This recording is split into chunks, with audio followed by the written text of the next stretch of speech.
Hey besties, my name is Charlotte if you are new here. If you're not, welcome back. It is great to have you. Welcome if you are new here. We're trying a different filming setup today. I have rotated you. I don't know what the lighting is going to be like. It's so hard to see on my viewfinder, but I think it's okay. Fingers crossed. But anyway, today I thought we'd run through my autumn TBR because let me tell you, we have crossed into autumn. The weather got cold very quickly in the UK and my entire book taste changed overnight. All I want to read is fantasy. That is probably the most fantasy on my TBR right now than there ever has. Some of the books I've actually already started reading. I thought now would be the perfect time because I kind of started thinking about my autumn TBR and then autumn hit really suddenly and I started reading it before I got the chance to start to film this video. So let's run through. I have them all on my phone because I have a physical TBR, a Kindle TBR, and then books I want to buy if I kind of make it through my Kindle and physical TBR, because I am just reading fantasy like it's going out of fashion at the moment, which low-key is, because let's face it, I probably will be over fantasy the second January hits. That's what happened last year. Okay, let's start with our physical TBR and I'm going to run through the books that I have already read first. I won't be going into details about them because obviously this is a TBR and I know a lot of people like TBRs because they want to escape from any potential spoilers or just people's thoughts of books. So first up we have the book that I'm currently reading, which is If We Were Villains by M.L. Rio. So this is a dark academia and it is basically about a group of students at a university where they're drama students, but all they study is Shakespeare and they eat, breathe, they love Shakespeare, they talk to each other in Shakespeare quotes. And we have a bit of a whodunit. There is one of them turns up dead, which is on the blurb, no spoilers.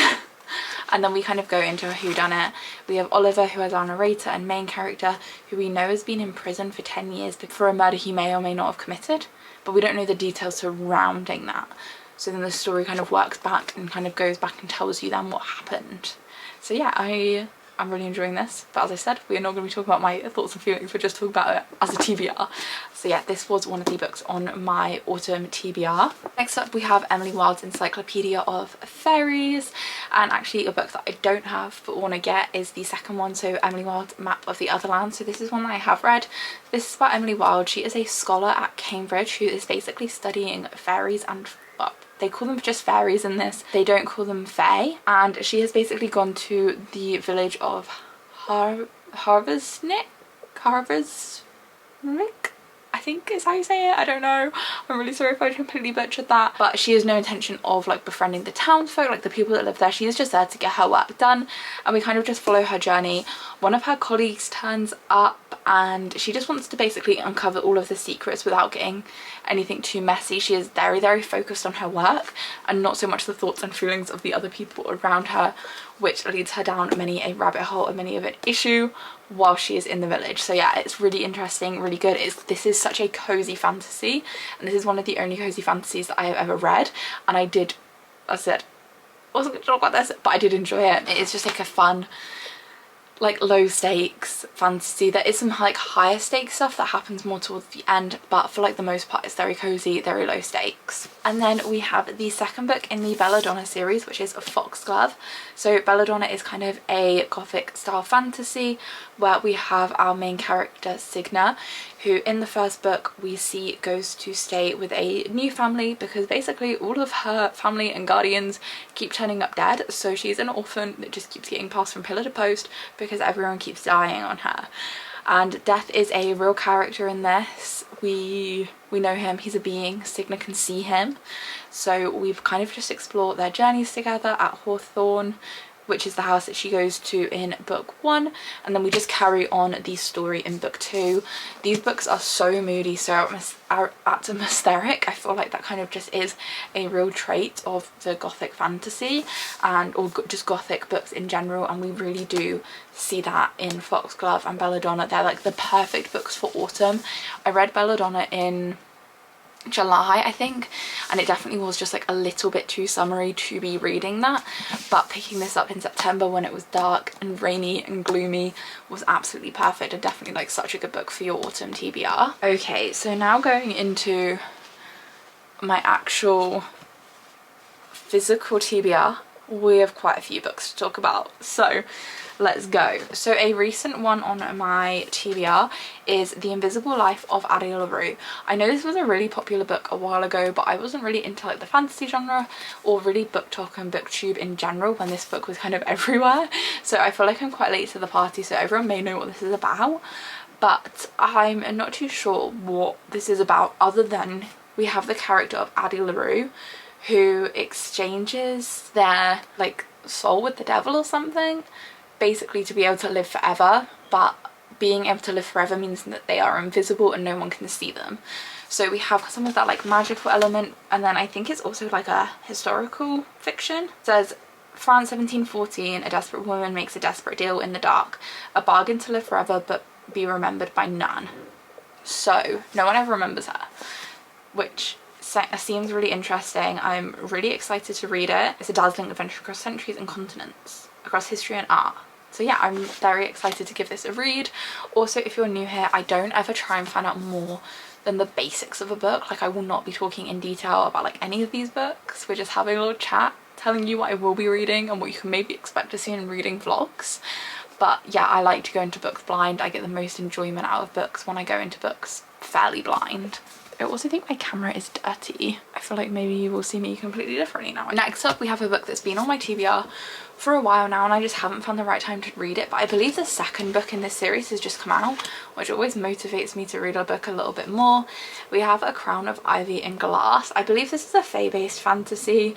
It's described as for fans of Bridgerton and A Court of Thorns and Roses. So hopefully maybe with the Bridgerton it might feel like, I know that One Dark Window, which I've read and really enjoyed, is on my Kindle TBR, and Foxglove, like, are obviously both described as like Bridgerton-esque, and they have some of that gothic, so maybe it'll have some of that in it, but obviously like Bridgerton isn't gothic, so we will see. So yeah, this obviously has, it sounds like it's quite a strong magic system. So we have someone that's anointed by the gods and has incredible abilities. Yeah, there's like a middle-miss, someone was taken against treacherous magic, mother abandoned the family, a blood feud with another family. Our main character doesn't have any magic, which sounds like it'll be really interesting. The MMC, I think, destroyed, like, their family destroyed themselves because they were seduced by a demon. This book sounds crazy. So we've got like the whole element of high society, but with the fantasy elements as well, which sounds really good. This is a chunky book, but luckily like it's really floppy as well. So I feel like anything that's chunky but floppy like is always a little bit okay.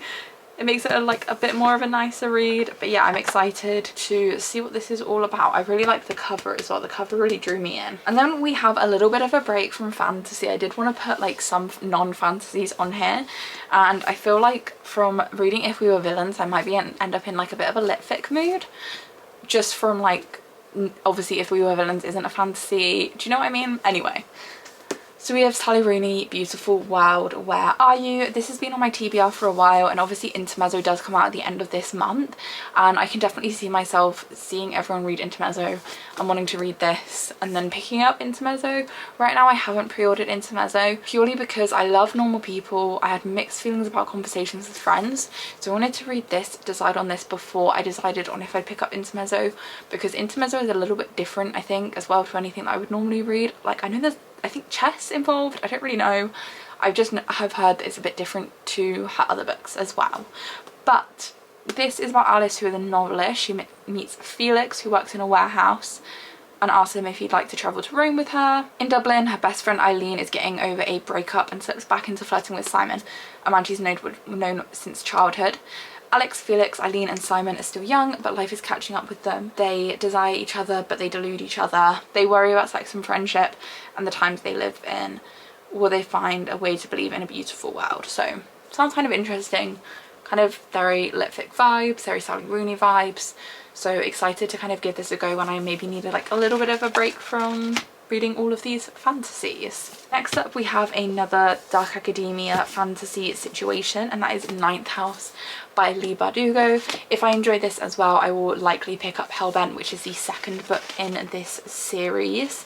So this is about Alex Stern, who is the most unlikely member of Yale's freshman class, A dropout and the sole survivor of a horrific unsolved crime, Alex was hoping for a fresh start, but her free ride comes with a cat. She has been tasked with monitoring Yale's secret societies, which I love. It just makes me think of Gilmore Girls, and when Rory writes that story, we love it.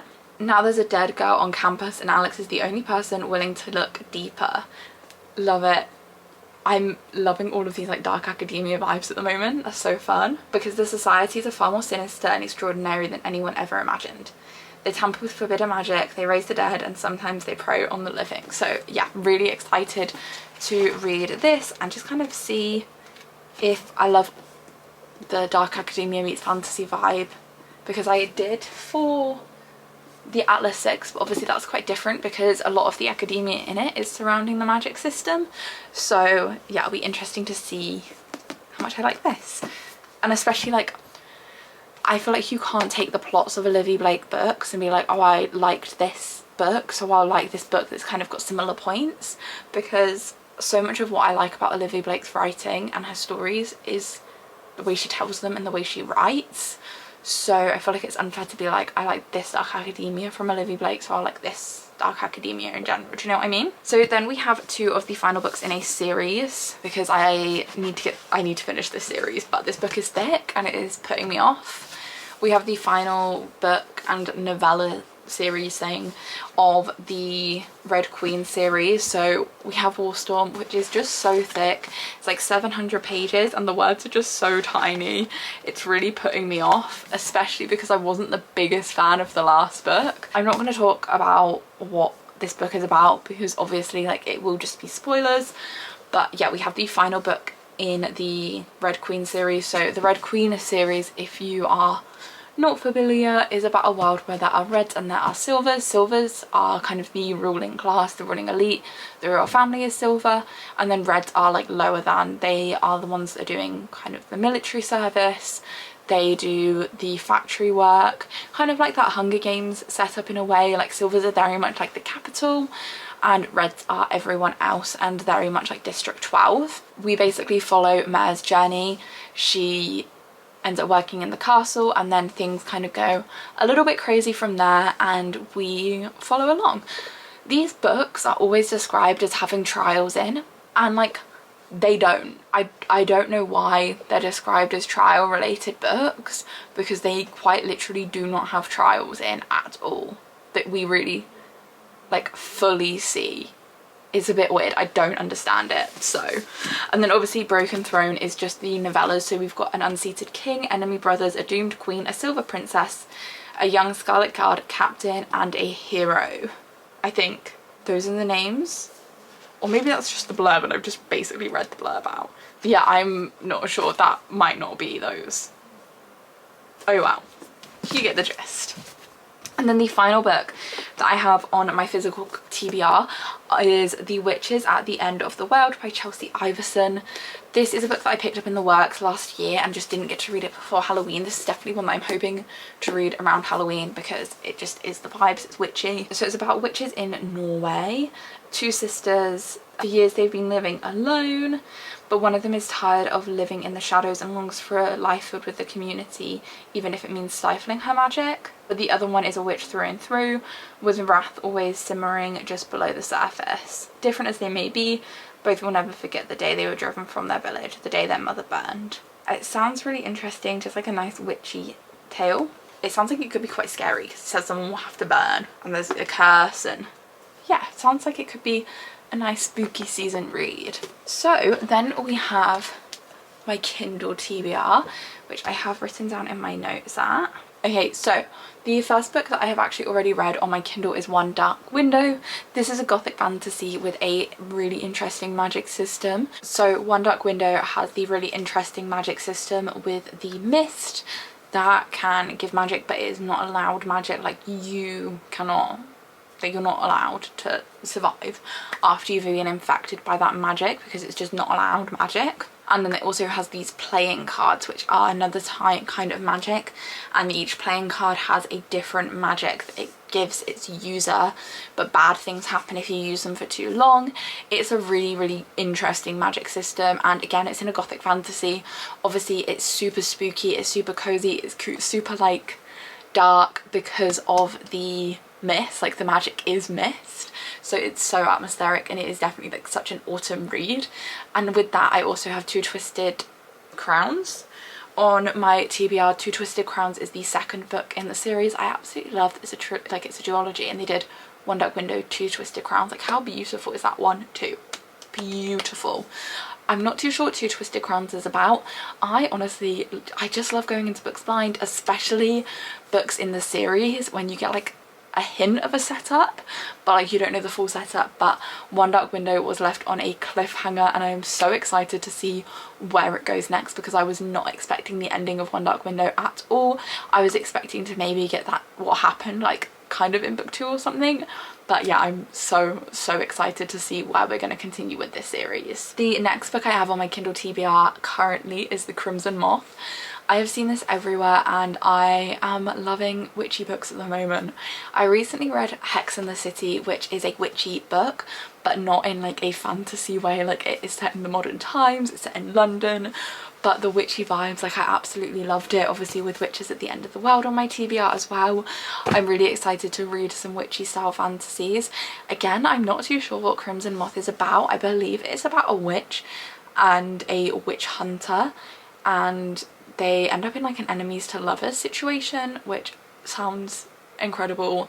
It's giving Powerless with the whole she is an ordinary, he hunts and kills ordinaries, and we put them together. Like, I love that kind of romance. Like, it is the best thing ever, so I'm so excited to read that. And then we also have The Serpent and the Wings of Night on my autumn TBR. I started this in July and ended up DNFing it, but I think it was a soft DNF, like it's not the right time of year, I'm not in enough of a fantasy mood. The one thing I really struggled with this was that it didn't really do a lot of world building when I started to read it. It was very much like it dropped us in and that was it. But I feel like now the more fantasies I'm reading, the more I'm kind of getting used to that again, and I think if I start it again probably like more towards the end of autumn, just so I've had a bit more time to forget about what happened, I will end up really enjoying it. I think, I hope, I pray. The next book on my Kindle TBR, so these are all Kindle Unlimited as well, so some great suggestions for you, is Pumpkin Spice Cafe. So I didn't read this last year, and my reading of it this year will depend on how much of a fantasy mood I get out of. I'm pretty sure, I can't really remember what books I was reading last year. I feel like I was just really deep in Chestnut Springs maybe for romances. But yeah, I didn't pick up, I don't think I really picked up any romances for most of last autumn, so I just didn't get round to it. I keep seeing it everywhere. I kind of just want to be in on the hype at this point. Potentially I will then pick up the Cinnamon Bun bookstore, I think that's what it's called. Something Cinnamon Bun. I don't know, the idea of these sound cute. The only thing that put me off before was that they're described as really spicy, and when a book is described as spicy, it scares me that it's basically going to be like erotica rather than just like Chestnut Springs, which is obviously a spicy romance, but it's not like the first thing people say about it. I think Pumpkin Spice Cafe is just like a small town Grumpy Sunshine vibe. Should be quite wholesome, should be quite fun, should be a nice little break from fantasy, but keeping us feeling autumnal. And then we have the books that I want to buy because I don't yet have them in my possession, but I really want to add to my TBR. So we have Emily Wilde's Map of the Other Worlds, or Other Lands I think it's called. That is the second book in the Emily Wilde series. Obviously we spoke about the first book, I've read it, I enjoyed it. I really want to kind of just have like it at the hand to pick up, because I do think they're quite good fantasy fillers for when you just want something cozier but you want to stay in those kind of magical worlds. So I really do want to pick up the second one. We have Wisteria by Adeline Gray. So this is the third and final book in the Belladonna series. So I'm really excited to just see where the series goes. I'm not sure, like, I don't know, when you finish Belladonna it was kind of obvious where Foxglove would go in a way, it was quite well set up, whereas I am not too sure what could happen in Wisteria. I do believe that we changed POVs, so that will be really interesting to be kind of experiencing it from a whole new character. Very excited about that. And then we have Lightlark, which Lightlark has been on my radar for a really long time, and I keep seeing Emmy talk about it. I've seen her post some stories about it, and her hype is making me want to get into this series so much. It is a trial-based fantasy, I believe, about a like island where every 100 years kings have to like go, or like monarchs have to go and like battle it out in a trial style, I think. And that just sounds absolutely feral and insane, and I love the sound of that. I love the idea of all of this different magic and trials, and I love trials. One thing about me, if a fantasy book has trials, I'm probably gonna read it. It is one of my favorite things ever. I think it's so fun, so cool, so clever. So yeah, really excited to hopefully read that. I'm just deciding if I want to read it on my Kindle, if I want to try and get a physical copy, because I've downloaded a sample on my Kindle, so that we can get an idea, see what the vibe is like, and then decide if I want to just buy it on Kindle, if like I'm like, oh my god, I need to, like, I can't stop reading, or if I'm like, I know I want the physical copies of this series. The next one we have is a series that I've been saying that I want to read for a really long time, and I am not ambitious enough. I'm not setting myself the chance of reading the entire series this year. When I say autumn as well, like, I like to include December in this, so I am literally talking September to December, like to the start of like the new year basically. And I am thinking I might ask for the Throne of Glass box set for Christmas. So I am thinking potentially I might read, if I don't ask for it for Christmas, I might buy it for myself for my birthday, in which case I think I would like to read The Assassin's Blade, because I will start with that, and Throne of Glass this year. I'm still deciding because I am not sure if I love assassin based fantasies, but I also know that it's got like dragons and stuff in, and I like dragons, so I'm not too sure. That is a maybe, possibly. Obviously I need to get my hands on them first anyway. My camera's really hot again, but we've got like 2 more books to talk about, so I'm gonna keep pushing and hope for the best. I really want to read some more Olivia Blake, and I feel like autumn is the perfect time to do that, so I've put One for My Enemy down as the book that I would like to read. Not sure if it will be this one, it might be Masters of Death, because I'm also really intrigued in that. I believe One for My Enemy is a Romeo and Juliet retelling, but with vampires perhaps, so kind of like that spooky vibe, and I just think it would be a really fun one. I've heard really good things about it, and it's definitely one that is kind of more on my radar and has been on my radar for a little while now. And the last book that I have written down is Empire of the Vampire, which I'm not 100% sure what it's about. I do have a picture of the blurb. So it has been 27 long years since the last sunrise. Ever since vampires have waged war against humanity, building their eternal empire even as they tear down our own.